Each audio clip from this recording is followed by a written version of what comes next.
just put it open for questions for our friends in the media who are here, commissioners, state representatives. If you have any questions for us on how this is going to work or how we get along or anything like that, we're going to try to field some questions for you. Mr. Fred Minnick.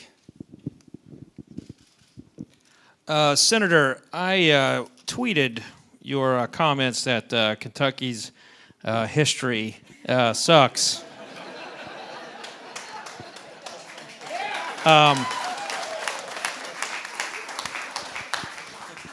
And since I did that, I had texts from Kentucky whiskey distillers and people tweeting at me.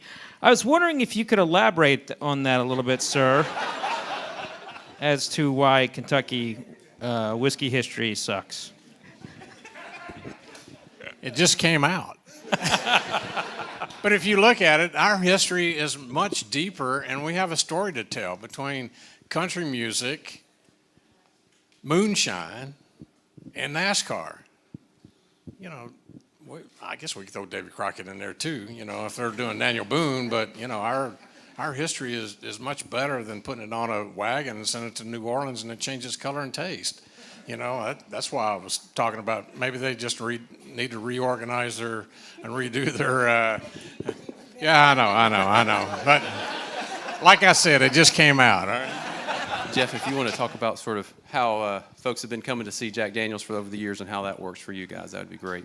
You know, I think first of all, I will say that we're here because we hope to have an inkling of the success that Kentucky's had. So I give us credit for being largely a gentleman's industry. We love to take a friendly poke at one another. I think that's part of it. We definitely have that going on amongst us here. But we do recognize that it's a challenge to travel from Memphis to Bristol. It's a long haul, and we could either see that as to our detriment, or we could challenge people to say, you know, it's a marathon.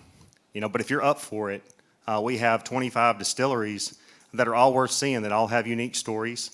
We're trying to be mindful that people may only be in West Tennessee, they may only be in Middle Tennessee, they may only be in East Tennessee. So we want to kind of make it where we honor the grand divisions, and there's something that you can do. You don't have to hit them all at once, but we want to be able to track people, the passport, things like that, so that the first person that's able to make it to all 25, we want to do something special. We want to encourage people to do it because, you know, it's a beautiful state, and as somebody who's a native Tennessean, I've lived outside the state of Tennessee in different states of the United States when I was in college and right out of college. And since becoming the master distiller at Jack Daniels, I've been to 35 countries. But if I'm not wearing something that says Jack Daniels and I tell somebody that I'm from Tennessee, Jack Daniels is going to be one of the first things that come out of their mouth. You know, so I feel like this is something that we have to offer. I always saw that this opportunity of doing a trail, at least from Jack Daniels' standpoint, I would consider us to be, you know, potentially one of the big lures on the line.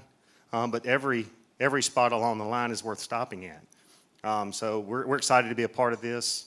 You know, we're hoping that it attracts more people to the state of Tennessee. We'd love to see more people in Lynchburg. You know, we just celebrated our 150th anniversary last year. We did a lot of our facilities. We're ready. You know, this is sort of a perfect storm for us. We've made a lot of investment in making Lynchburg a nice destination. We would love it if the trail is successful at getting people to our doors. And a great thing is a lot of our distillers are sort of off the beaten path. And so intentionally, we want to get people out into deeper parts of the state. And so one of those, I think, bedrock folks is George Dickel Distillery, my hometown of Tullahoma. And so, Rod, if you'd speak about some of the things you are doing at Dickel to really help folks, one, find it, get there, make an experience of it, and also a great consumer experience once you're there. I mean, so more than just a tour, a lot of music and various other things. Yeah, so we've done a number of things at the distillery to try and upgrade. A number of things that getting ready, as Jeff said, is for this onslaught of people that we believe are going to come with the tour, with the trail being in place.